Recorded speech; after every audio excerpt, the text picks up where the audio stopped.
All right, y'all. So today I want to do a very quick David update. Just wanted to give you my thoughts on the whole situation. So recently I made a video that one of David's close friends, Neo, got arrested for allegedly not appearing at the grand jury that's currently ongoing in the investigation of the minor that was found in David's trunk of the Tesla. And, like I said, it's an ongoing situation. He was arrested. He was taken to LA. He immediately bonded out. And that was kind of the end of it. Now, it was a huge development in this case, probably the biggest development in relation to it in a while. But we also have another big update. Neo did indeed testify in the grand jury. Apparently, a day or two ago, TMZ caught him outside the LA courtroom. Alongside the main prosecutor of this case, who's also been heading the grand jury. She walked in as well. But TMZ, of course, bombarded Neo. He was showing up in a suit, man. He was kind of, I don't know, man. He got the blue suit on. He was smiling for the mugshot. Of course, he was very much talkative to the reporters, answering all kinds of questions. I'm just kidding. TMZ asked him a bunch of questions, and the boy was stone cold silent. But yeah, he allegedly went inside the grand jury. Now, of course, all these proceedings are not made public. We have no idea what the heck happened in that courtroom. And we don't even know what Neo said. But allegedly, TMZ reported that he was in there for about 30 to 45 minutes, allegedly, and he left. We have no idea what happened during those 30 or 45 minutes. People have been speculating like crazy online. People are also kind of confused just because 30 to 45 minutes seems like a really short time for someone to be in a grand jury, especially when a prosecution is asking you a bunch of questions. And we know that Neo was definitely, he definitely, like I said, my assumption is he could have been involved. He definitely knows a lot more than like the average person that was maybe in the LA David orbit. He was a lot more closer to him than a lot of other people were.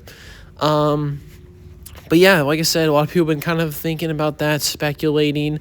From what I understand too, once you get called to these kind of grand juries, we have no idea, of course, I'm just speculating, but you can also apparently plead the fifth and just not answer anything that you're uncomfortable with. So he could have easily done that. People have been speculating, like maybe he was there for 30 minutes just pleading the fifth.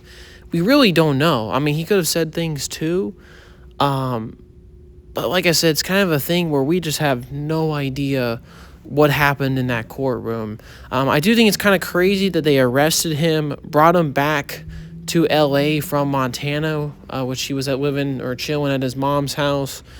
And it's kind of crazy they would bring him in just for like 30 to 45 minutes of talking to the grand jury and answering questions, allegedly, or pleading the fifth. Who knows?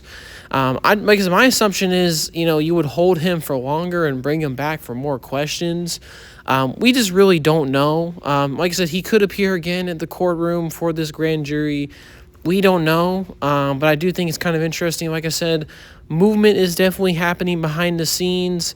I really can't tell you, like, even a case is going to move forward, especially if the grand jury doesn't even return an indictment.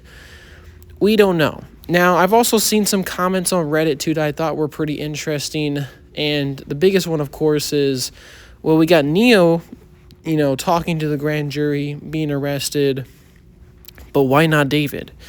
And the simple question is, they're never going to do that, right? The prosecution, the whole point of this grand jury is to gather people that were involved with David, that were in his orbit. You're basically cooking people that were smaller fries to the main person that you want to take down. You're not going to get the main person that you want to take down in a grand jury answering questions from the prosecution, because obviously he can plead the fifth, and there's a lot of reasons why it could jeopardize the case. The whole idea of this, and like I said, I'm not a legal expert. My assumption is they're trying to take down people that were closely associated with him and eventually kind of build a case around that. And then my assumption is the grand jury will return an indictment on the person they really want to take down, which my assumption is David. But yeah, my thoughts on this kind of crazy situation. Movement is definitely happening behind the scenes. Good or bad, I really can't say anything because, like I said, we're seeing all this from an outsider's perspective. But yeah, my thoughts on the whole situation. Just wanted to give you my thoughts on it, y'all. All right, peace.